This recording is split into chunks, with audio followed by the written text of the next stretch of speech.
Yeah. Just lasso me when I've got to stop. It's probably the easiest. Hi, everybody. Yeah, Tim Smith. Look, I've got two hats today.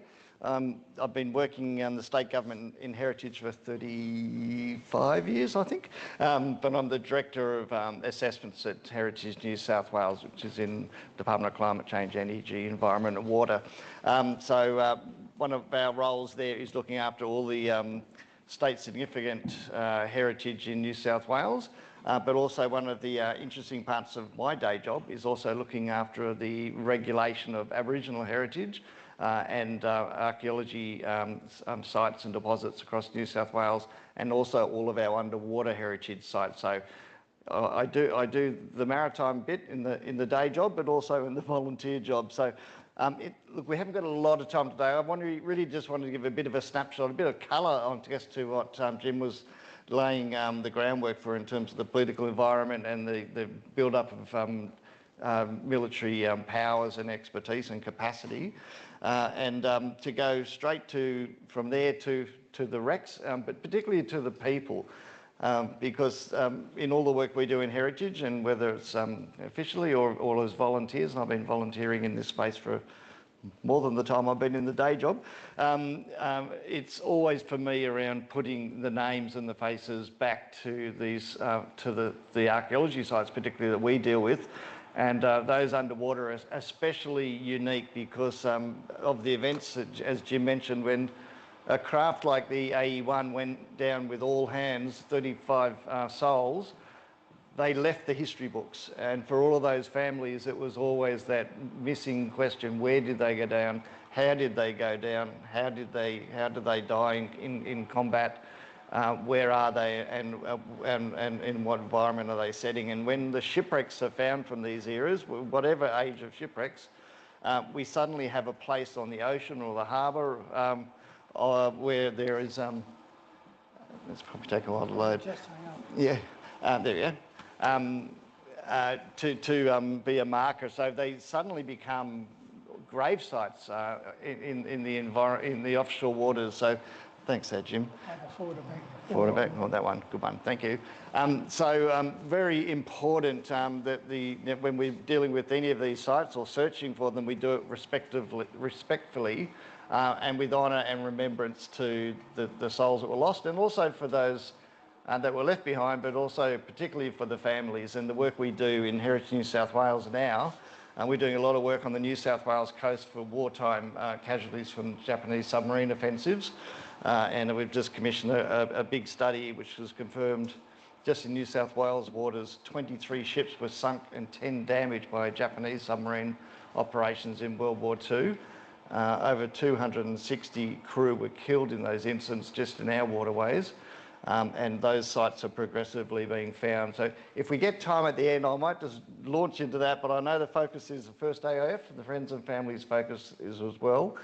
So thanks for having me, and I look really want to honour John Laffin's memory too. I've got a number of his books in my collection. I also want to acknowledge we're meeting today on the lands of the Gadigal people of the Eora Nation. I pay my respects to elders past and present. Okay, I will launch in. Where was that shot taken? Any idea? It was on HMAS Anzac. It's actually on top of the wreck of the AE2 in the Sea of Marmara in Turkey, and 100 years to the day of almost to the day of its sinking, when we were there with the Chief of Navy and the Chief of the Turkish Navy, and they were following us up the Dardanelles Strait in a Turkish cruiser. And we had a joint ceremony over the AE2 submarine, which marked the culmination of all the archaeology work that we had been doing on the site. So particularly special to be able to see that part of the story of Anzac. And I know we'll launch first back to ANMEF in New Guinea, but it won't be long before we go back to Turkey, and I'll show you a couple of projects. The AE2 expedition is another private voluntary project which I've been associated with since 1997, with the wreck being found in 1998. We've done a lot of surveys and archaeological work and conferences there, and in the end that project came under the auspices of the Submarine Institute of Australia, and particularly headed up by Rear Admiral Peter Briggs, and Peter couldn't be here today, but we work very closely with Peter and ex-submariners in the Navy who have particularly interesting insights into the operations of these craft. And it's very useful to go backwards from what we know in the history books and records, which is very scant in many cases, and to use that insight from naval officers who operated submarines to try and work out what in 1914 and 1915 those commanders were doing, what their thought processes were, how that might have led to their demise. Now I'm going to press that, and it's not going to go, of course, isn't it? There we go. Okay, quickly, I know we haven't got much time. I brought my model of the AE2 here, so we can have a bit of a play with that later. It's a bit battered. It's had a cat sitting on it, but it's all good. And it's the twin of the model upstairs. We had a number of these commissioned, and part of the work we do in our voluntary projects on these World War I Australian craft is about remembrance. It's about storytelling, and one of the questions always asked, we always asked, was AE who? Because most people have no understanding there was that naval capability in the First World War, and Jim's gone through all that background. I won't revisit that now, but the fact that Australia had two of the world's leading submarines at the outset of the war is quite remarkable. I think when Creswell and Deakin were fighting over what we should have and how we should fund it, they were looking for about 9 British C-class submarines at the time. By the time they worked out what they wanted and what they could afford, the British had already developed the D-class and were onto the E-class, and we had the opportunity to buy only 2 of the E-class because they cost so much more, because the technology had just shot through the roof. So instead of 9 submarines, we got 2, but we got 2 of the world's best, and in the first building batch of 8 of these E-class boats. And that's really important because they could operate in our waters. They could get to our waters. And as Jim said, that was the longest submarine voyage in history, over the 13,000 nautical miles. They did about 60 days out of their 86 days at sea on the surface, but at sea. So that was the longest submarine voyage in history. There's a lovely little anecdote I remember from the newspapers when they first turned up in Darwin on the voyage to Sydney. And the Aboriginal community in the port there looked out and saw HMAS Sydney, who was towing the 2 submarines most of the way from the last leg. And there was an account of big fella come up, that's HMAS Sydney, 2 little fella, both the same emu, come behind. And they were the AE1 and AE2, these little craft. And I think it's just a lovely insight from the Aboriginal community seeing this technology for the first time in the Southern Hemisphere, but it was shared by everybody. It was a remarkable find. People were just amazed by the submarine technology, and they were major attractions. Won't go to the capacity, they got 4 torpedo tubes. They chose the commanders on how good they were at grouse shooting, because you had to physically line the submarine up and the torpedo tubes at your target. So if you're a good shot with grouse, you might have been a good shot with your torpedo tubes. 1 in the bow, 1 in the stern, 1 athwart ships, so they could fire a sideways beam shot. And they had bigger power, bigger batteries, bigger capacity, better periscopes, gyro compasses, and for the first time Marconi wireless sets, because in 1912, just before they were launched, with the Titanic loss, that technology came on board. So these craft were fitted with the aerial masts. Interestingly, AE1 and AE2 had a little, on the very top of those aerial masts, one had an emu and one had a kangaroo. Now I've forgotten which one had the kangaroo. I think that was AE2. I'll be proved wrong. Now, anyway, quickly, well, we've done the history of the craft, why they were here, why we got 2, and what Australia's role was. But Australia was an amazing thing. When it came into the Southern Hemisphere, it outgunned absolutely anything that could attack it. And as we know, when the ANMEF force went up to New Guinea, the German cruiser squadron already hightailed it to South America. They weren't going to stay anywhere near the Pacific with Australia around. It could just decimate those cruisers. So Admiral von Spee did that immediately. So when they went up there, it was a bit lacklustre for the Navy, apart from the landing parties and the work getting the radio stations. There was not much more to do. But we need to understand why What was the sort of idea in the command around the submarines? They were new technology. They were a part of the naval establishment that was not very well liked at the time. This was the era of the battleships and the battle wagon, and these submarines were often classed as damned un-English weapons, and we had two of them, but the commanders of those craft and the volunteer Australian and joint British crew, we didn't have enough submariners to service them, so they were jointly staffed. They were out to make a mark. They wanted to show what they could do. So Commander Besant, he was the leading, Tom Besant was the leading officer. Captain Henry Dacre Stoker, who was the commander of AE2, was a little bit behind him in the naval run of entitlements.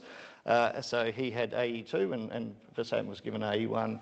And they were out for a challenge. They wanted to show the surface fleet what they could do as submarines. And we think that's probably part of the reason AE1 was lost, because they were competing one boat to boat in the cruise, but also competing against the establishment.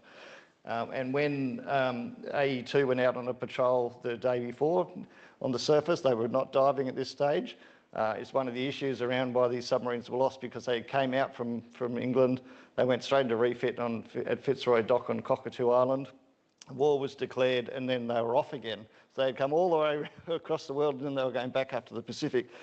So we don't think they had little, if any, time even practice diving. So this is one of the things when people were looking for the wreck, where would it be? What were they doing? Were they doing a practice dive? And our expedition team, with that naval intelligence from people like Admiral Briggs, identified that they actually probably did try and do that, because there were no surface ships around. They knew pretty quickly the German fleet weren't there, and so they were trying to get the boats and the crews in check. So as we know, AE1 went out the next day on a patrol with HMAS Parramatta, and was lost. They saw each other, and then AE1 never came home.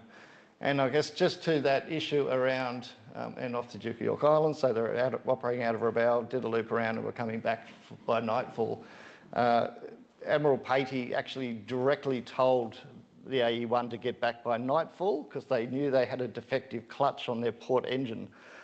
That's a really important issue, because it meant that when the submarine was dived, it had very little or reduced mobility going forward underwater, but it also significantly compromised in being able to reverse out of a difficult situation, because the engines weren't operating properly, and they were told to go back to Rabaul that night and have that engine serviced. And we think that's one of the compelling reasons that led to its demise. They were pushing the boundaries, and Tom Besant was pushing his crew, trying to get out first. They knew there were isolated reports of armed gunboats in and around the islands they were working in Myoko Island and other places. So they were hoping to catch one of those on the surface in a gun duel, or even torpedo it. So they still thought there was targets of opportunity, and they wanted to be the people to make that mark. Here's HMAS Australia again. If we get time, I'll come back to this, because we in Heritage New South Wales have been surveying this wreck since 2000. It's actually located in about 400 metres of water off Sydney Heads, in about 50 miles off the Heads, where it was ceremoniously scuttled as part of the Washington Arms Treaty in 1924. And she lies upside down on the bottom. And a bit of a scoop, but I can't tell you yet because I'll gazump media. We're doing another survey of her in a very short time. So you'll see some imagery again coming out of this ship. And there she is with AE1 and HMAS Parramatta, I think, on the last shot of AE1 before she was lost on her first operational sortie, looking for any targets of opportunity. I won't labour on this. I mentioned a lot of our work in the Find the Men of AE1, which is a private organisation, formed mainly from our team that were working on the AE2. I've done this in reverse order. This is the order of them sinking, but we actually worked on them in the order of them being located, and AE2 was found much earlier, obviously. We didn't find the wreck of AE1 until 2017 in December. But again, applying that naval knowledge of the command training, the prior service they'd done in the Mediterranean and the UK, what the classes of boats they'd worked through, was a bit of an insight to how they might have been competing against each other as well for showcasing this capability. And again, the crew, I always want to bring it back to the crew, that they're an amazing collection of people, and we're really lucky with all of our volunteer work on AE2 or AE1. There's descendant groups like yours that are passionately interested in the crews and the memory of their crews, and their story is not forgotten. Because in shipwrecks at the bottom of the sea, that's often the fate of crews that were lost in combat offshore in deep waters. This crew member, John Messenger, is one of those classic, you can just get a sense of him. He was rowdy, he was in a bar fight. If you've been to Melbourne, the pub across the road from the Flinders Street station that's still there, it's got that famous painting of Chloe, I think, in it. He was in a bar brawl there, and his dad got him out and said, God, you're going to go to jail, you've just about killed this poor guy. Shipped him on a ship, sent him over to England. He ended up joining the submarine force and ended up on AE1. So again, some remarkable stories. I think we should always, the archaeology is amazing. You'll see some imagery in a minute, but the people associated with that are equally remarkable, and we are very passionate about remembering them. I won't go into all the details of where they were and what they were doing, because you can see it all online. The main thing is there are very few archival records to unpack what AE1 was doing on its last mission. More from AE2 because it survived, and obviously all the ship's logs for AE1 went down with the submarine on that day in 1914. So we did a lot of forensic work going through all the records in the archives that are available. You know, messages between Australia and Patey to the fleet, the searches, the search areas they were working on at the time, where they thought AE1 might have been going. Interviews with Commander Stoker from AE2 when they realised that the boat hadn't come home that night, and they were the first ones about 8 o'clock at night that rang the HMAS Australia up and said, AE1's not home, where is she? Is she with you? And they said no, and that started the search. So little to go on, other than Parramatta had last seen AE1 on the surface in the fog, had probably just bellowed with a handheld horn to them, and gave, because Parramatta was the senior commander, so he had command over AE1 and Besant, told them to go back to port because they knew they had to get there. That was the last sighting of them. So there was a lot of work we did with our colleagues in the Department of Defence who did a lot of predictive modelling, looking at currents and tides and going historically back, and looking at where, if that was their last known location, what would they have done to meet Admiral Patey's orders to get back? But Besant would not have disobeyed that. But the initial idea was they might have gone up through and cut through the Creedner Islands on the way back just to scout to look for targets. So there are a couple of route options, but we started working with our colleagues, and this is a privately funded project initially. Chief of Navy supported it with Navy defence funding and some sponsorships, and this one company, Deep Star, initially helped us with an offshore survey. They had the capability in the area. The initial idea, when all the other records, and Captain John Foster had researched AE1 for a long time, is that AE1 was probably hugging the coast of these islands on the way back to Rabaul, just looking in the inlets to see if there were any targets, and maybe they came onto a reef and they got grounded and holed and collapsed and sunk. So we were always looking from the coast to about 200 metres depth, which is really just the fringe of the islands. This survey proved that she wasn't in any of those locations, so that ruled out she was shallower than 200 metres. So we went back to the drawing board, and our expedition team realised there was a transcription error in some of the accounts of Parramatta and the timings of when they sent messages. And Parramatta had added an extra hour into later records. So when we found that, there suddenly opened up, there was another hour in the day before dark that AE1 could have done something else or moved somewhere else to get back to its rendezvous by the time it was told to be there.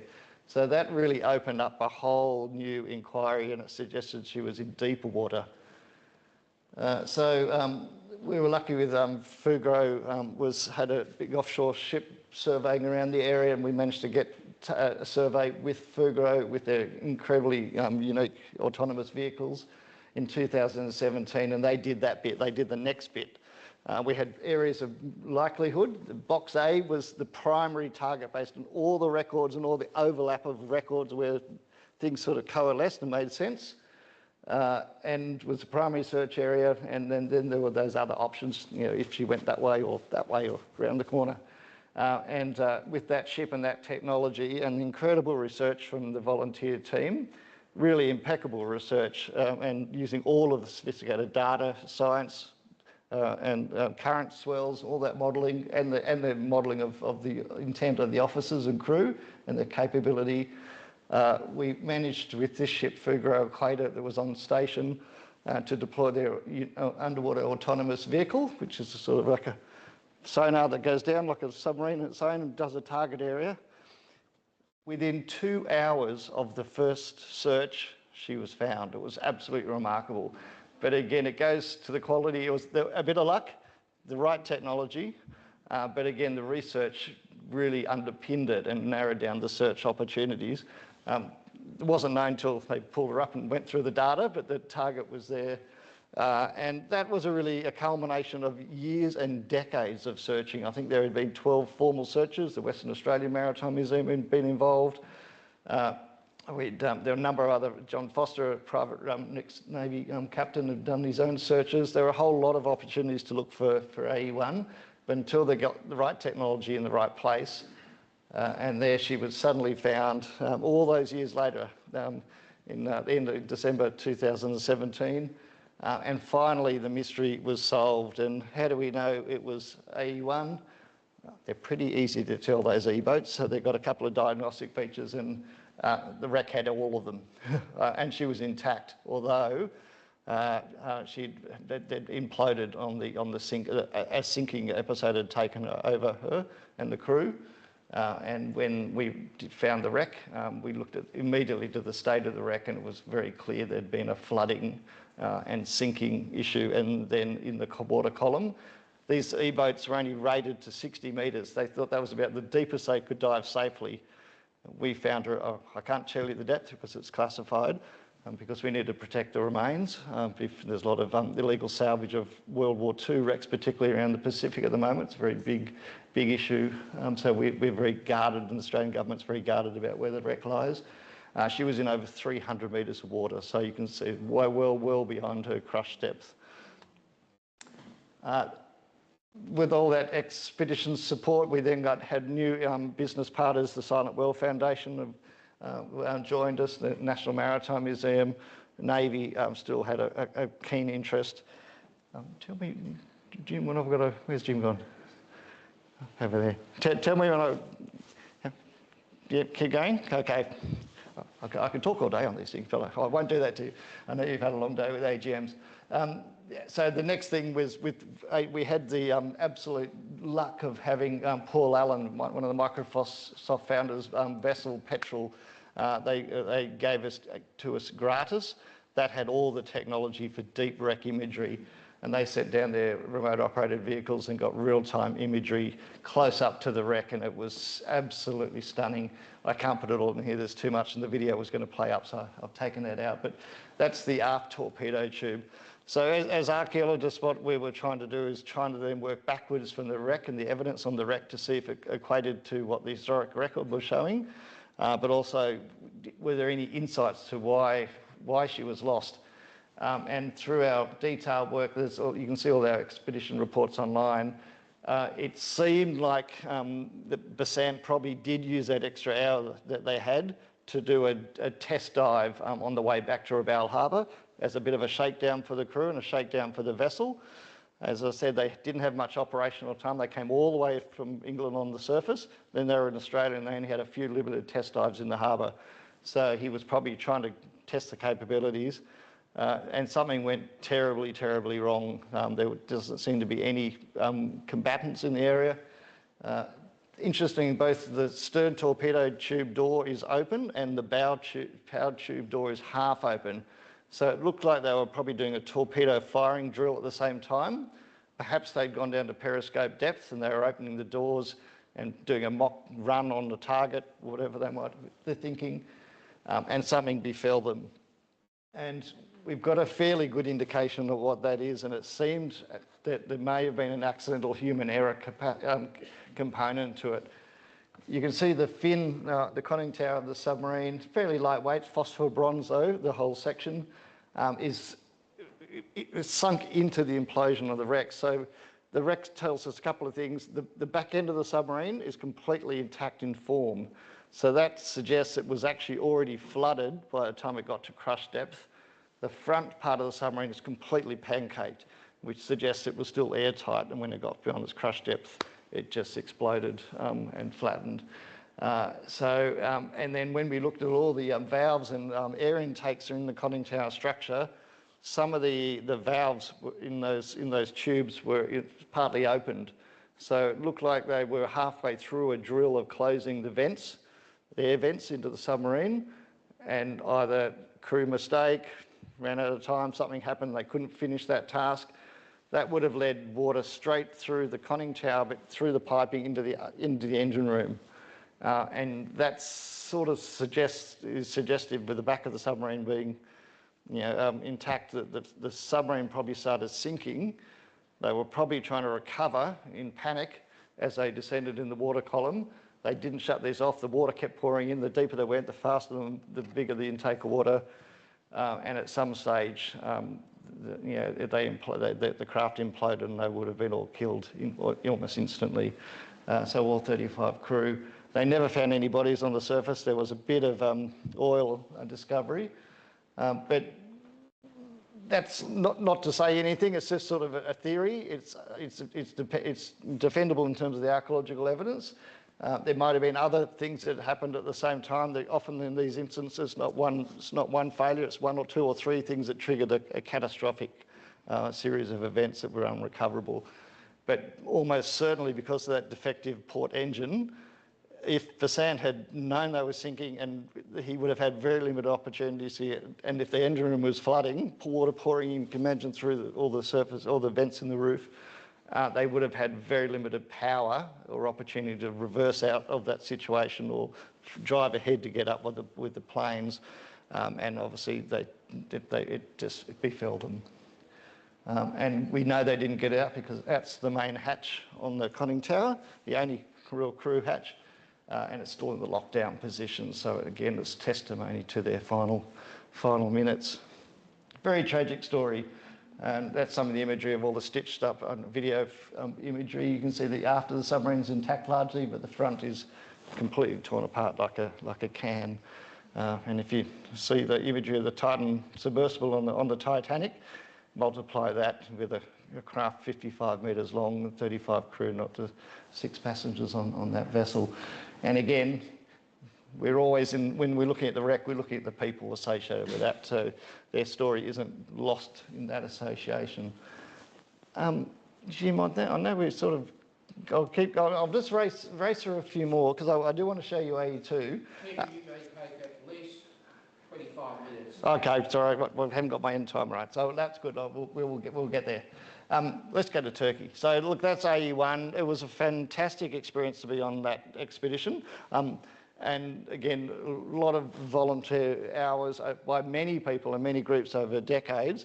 Our team were the lucky ones to have all that equipment and technology to find the final piece of the puzzle and to provide that closure for families. And now we've got the wreck there as that monument to the crew, to this amazing part of history and the role of ANMEF, but also the role of the Navy in that campaign. And if we go now to Gallipoli, again, one of the missing links in the history of Gallipoli is the fact that Australia had a fleet unit there, and it actually took the first Australians into combat, not the Army, the Navy did on board AE2, the sister submarine under Commander Dacre Stoker, and again, a very interesting flamboyant Irishman.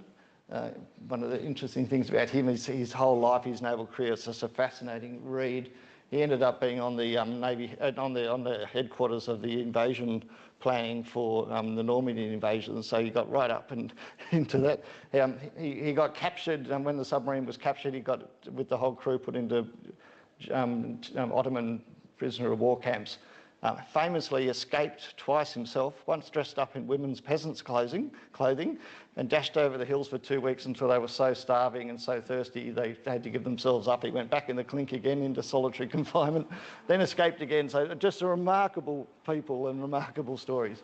But here we are in Gallipoli, very pertinent to this group and its interests. And again, when I led this project, this is another independent volunteer project I got together, we deployed in 2010, gosh, that's a long time ago, with Veterans New South Wales funding, so thank you, the Premier of the day and the Veterans Department. Our little tiny volunteer crew of some of the AE2 divers from the separate project. Every time we went to the AE2 and did conferences in Istanbul and the Navy Academy, or on work on the site, I kept on looking over at Anzac going, gosh, there's a whole underwater landscape there that's never been mapped. Piecemeal mapped, but never from an archaeological lens. So I got this project up and we did just that. We mapped, this is before they put the road in, where there was still material everywhere. There were human remains coming out of the banks, there were bullets, the boots, Tommy boots coming out, the remains of the water purifying tanks that were on the beach to turn salt water into fresh water at the end of their campaign, which had been pierced by Turkish shells. You can see the hole there. So that was just the start of what we knew would lie underneath. The shipwrecks have been found often by divers and fishermen, so a lot of the shipwrecks had been known. But I was more interested in that whole underwater battlefield. We talked about John Laffin's interest in battlefield archaeology and storytelling. That was our aim here, was to say there's an underwater bit of Gallipoli as equally as important as the landward bit. Everyone sits on the beach and looks up to the hills. Fair enough, I totally appreciate that. And the cemeteries and all the battle sites. But if you just turn around and look at the sea, they all came from the water. They all came with the Navy. They were all serviced by, on piers and jetties built by the engineers, including the Australian Army engineers. And all of their time on shore, they were serviced through that infrastructure. This mini port, Charles Bean, the war correspondent, talked about it as like being as busy as Bondi, with people swimming and jumping off the rafters and off the jetties, and then shells would come screaming overhead and they'd all tear off and hide. We knew there'd be a signature underwater of all of that material. And particularly interesting for me was the jetties and piers that were built. Brighton Pier, Watson's Pier, Walker's Pier, major bits of infrastructure. There had to be a signature still underwater. So I joined forces with Seljuk Kolay. Seljuk is the gentleman that found and financed the search for the AE2. He found the AE2 in 1998. This little team went over in 1997 when his divers thought they'd found the target, and our team dived it too deep for me, it was 80 metres. And they dived the wreck, and his target was a fishing paddle steamer, and probably almost certainly one of the victims of the British submarines in the Dardanelles. And look, I won't go into history, you'll know AE2 was the first submarine that successfully breached the Narrows. E14 had tried a couple of days before and was run up on the banks under the forts and was destroyed, and Captain Brodie killed. AE2 had tried to make an entrance a couple of days before, a couple of weeks before, but ran aground. They had hydroplane issues, had to go back out to Malta for repairs. So that's when Brodie got allowed in by Keys. And then AE2 asked if they could have another go. They did it, and they got through to up to the Narrows at about 2:30 a.m. before the Australian and New Zealand troops even landed at Gallipoli. They were already in combat under fire by surface craft, minefields, and the defensive guns. But got through, famously put up that Marconi wireless set. They could see the purple sparks as the Sparky was typing out, "We're here, we've made it, we've got through." Never got a return message, so they didn't know what the heck had happened, if anyone had ever heard of them or not. Certainly that message had been picked up on the Queen Elizabeth, the battleship we talked about before. It was relayed into an urgent war cabinet meeting, because they were talking about evacuating all the troops at the night of that first attack, because I think there were already 2,000 odd casualties on the beach. And the message came in, AE2 has got through, it's time to dig, origin of the term diggers, and make yourself safe. The AE2 has got through to Chinakali and is attacking shipping.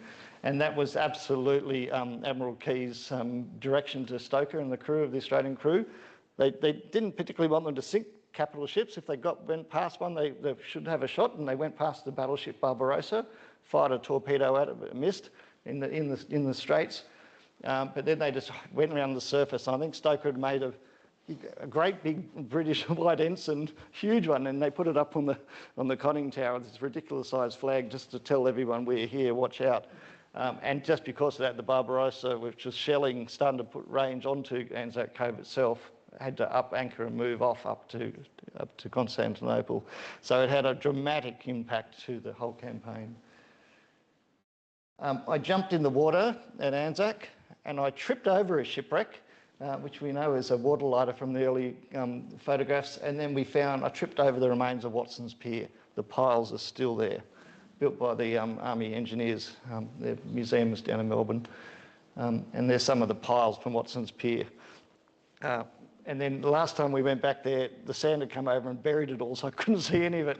But I wanted to get timber samples because we don't know, did they bring the lumber from Australia? Probably not, but they probably sourced it from the Mediterranean. We don't know anything much about it except the photographic record.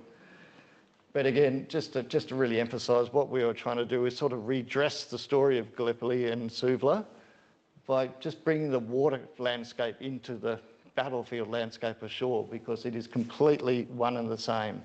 There is as much material and information under the water as there are on the battlefield slopes. And we were diving just underneath where that shell blast is. And all the Turkish shrapnel balls from the shrapnel shells are just sitting there on the coffee rock because the sand had moved away. So you can get a sense of the density of that shrapnel on the seabed, just in the shallows at Anzac still. It's littered. There's bullets, machine gun bullets from the Maxims and everything else, all still there. We surveyed the wrecks for the first time. Some of my drawings of the barges, horse barges. We dived up in Suvla Bay. We mapped the whole of the seabed with side-scan sonar and the whole of Suvla.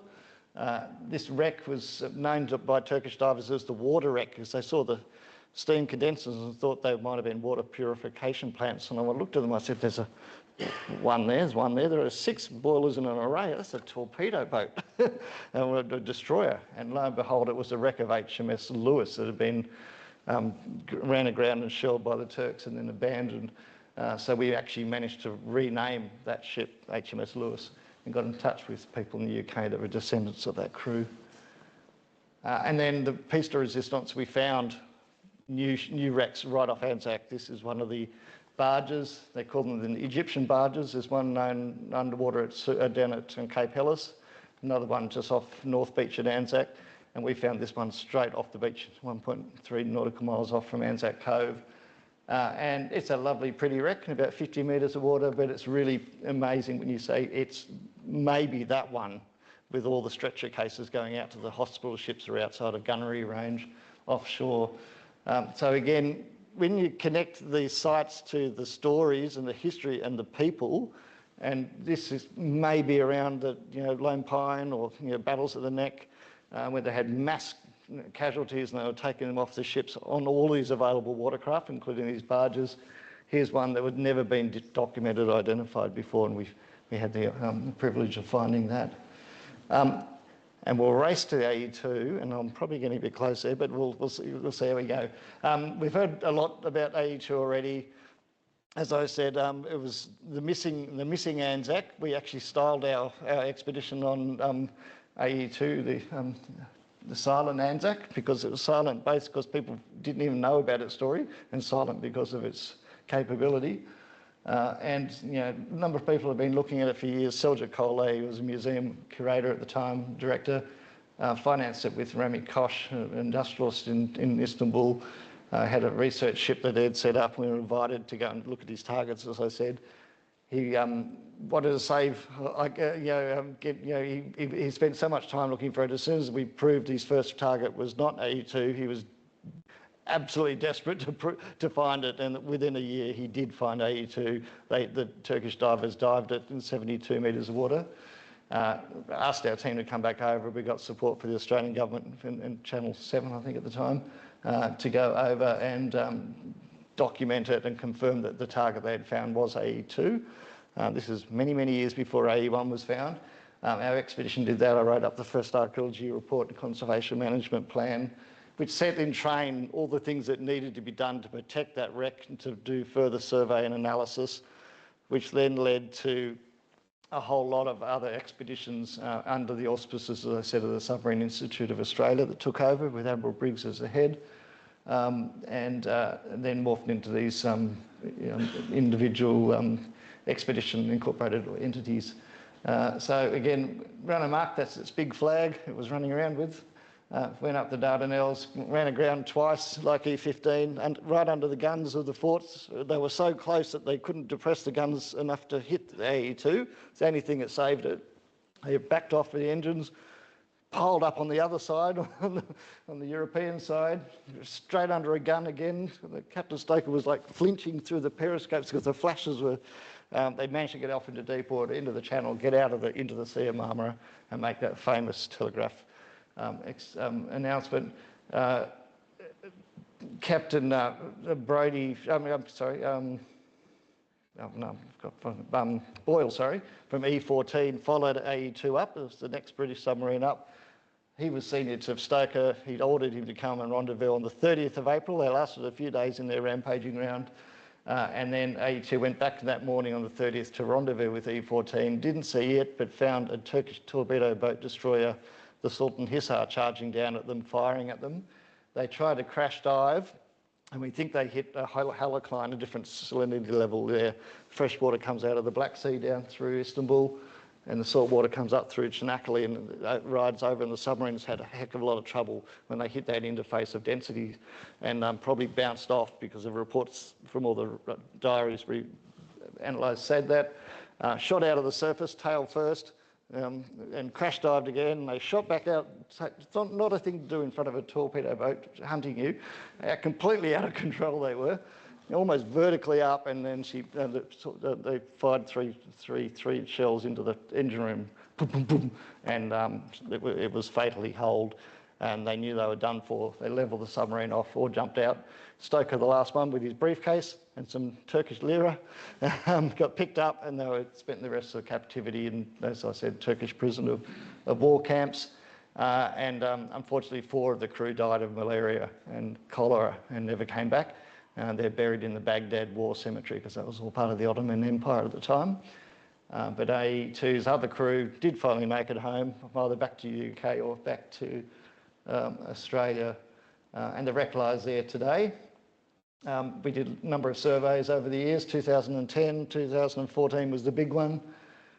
Initially free holding divers, and then a whole lot of archaeological tasks and mapping. And then the big expedition in 2014, we worked with Turkish commercial divers on heliox mixers. We imaged the wreck again with side scan and sonar. DSTO and AE did 3D renditions from the plans we had to try and help navigate the interiors. A lot of damage by fishing nets impacting the wreck in the years in between our surveys. We put some surveillance and monitoring protection measures, including a cathodic protection system on the wreck to slow down the rusting of the wreck itself. Then we had the Turkish big expedition, Turkish divers in 2014. And we opened up the hatch and put a remote camera inside AE2 for the first time and imaged the archaeological remains of the interior of the submarine, which was absolutely staggering. As you're going down the conning tower chute, that little timber cupboard on the right there still got the sailors' shoes stacked in. So when they raced up from under and below, they put their, I always call them plimsolls, but they're not plimsolls, deck shoes, little rubber shoes, go up on the casing because it's slippery. They're all stacked there with all the flags in the flag locker. It's absolutely a stunning 30th of April 1915, complete time capsule. You can even read the dials and rate of knots, amps on all the meters. And again, it gives you a first time an opportunity to put the people, the crew, back into that archaeological space and look at all the stations. We went up to the officers' wardroom, saw all their beds. On Captain Stoker's desk, there was a glass bottle and ink. Well, we would have done his diary records. Panned up with the camera up on the roof, and there was a fabulous glass lamp light above the wardroom, the officer's wardroom. It's just absolutely stunning. You know, drawers, you can see in there with tubes of toothpaste in there. So it's just real personal material. And again, wrapping up with the people, Haggard was the XO of AE2, second in command with Stoker. They both survived that harrowing ordeal in the Turkish prisoner of war camps, a very, very, very tricky time for 4 years. Haggard came back, and Stoker stayed in the UK, ended up joining the stage in the West End and having a great career. He came, and he was just going along that railway track to re-enlist in World War II in the submarine forces, and was unfortunately hit and struck by a train and killed. And you think all of those years that they got through all of that hardship and endurance with the boat being built in the UK, coming out to Australia, going to New Guinea, coming back, going back to all the way back. They went to the Middle East and to Gallipoli, survived all that in the Taurus Mountains in Turkey, came back to Melbourne, then he got killed with such a minor thing, re-enlisting again. And I'll just finish on this one because I have to. I talked about HMAS Australia at the beginning. There's more of the archaeological history of Australia's naval particularly, but also military, more broad military history in our coastal waters here. I said we've got the Australia wreck scuttled in company with HMS Hood. She was out here at the time, off the heads here. That's the results of Dr. Brad Duncan, our senior maritime archaeologist, survey reports all online, which we could identify. That's work we did with CSIRO, mapping the huge wreck. This is a battle cruiser. It's our Bismarck in Australia, largest shipwreck in waters. At the end of the war, Commander Boyle from the E14 came and was posted to Australia to set up our post-war submarine squadron in Melbourne. I've worked in Melbourne for a number of years, and the J-class would have gifted to us as a compensation for the loss of our 2 E-boats in the war. They gave us 6 really broken down J-class submarines, which were complete failures. They're still in Melbourne, 2 of them in Port Phillip, 1 submerged in the yacht club, this one down in Swan Island. We did 3D imagery. In New South Wales waters, the raider Wolf, Captain Nurga, laid a minefield that sank one of the big steamers, the Cumberland. So that 1917 shipwreck is down in Disaster Bay down near Eden. Again, another archaeological signature to this historic momentous event, and that's worked. Some recreational divers did diving the wreck of the Cumberland. Huge, huge structure. And even in Berrima, where the World War I internment camp was for the crew of the Faust from Melbourne, where they had a shot fight over its bow, and all the other merchant ships, they lived here at Berrima and in the internment camp, built all these remarkable watercraft, and some of those are still extant, and we've been surveying the river, looking for the signature of those. And Parramatta, that we started the story with, last vessel to see AE1 and her crew alive, is now a wreck in 3 places: Parramatta, HMAS in Garden Island, and the wreck up in Broken Bay, and that's it. I thought a bit of a snapshot of some of the work both we're doing in state government and Heritage New South Wales on these remarkable sites and stories, but also some of the volunteer intersections with that. So thank you for having me.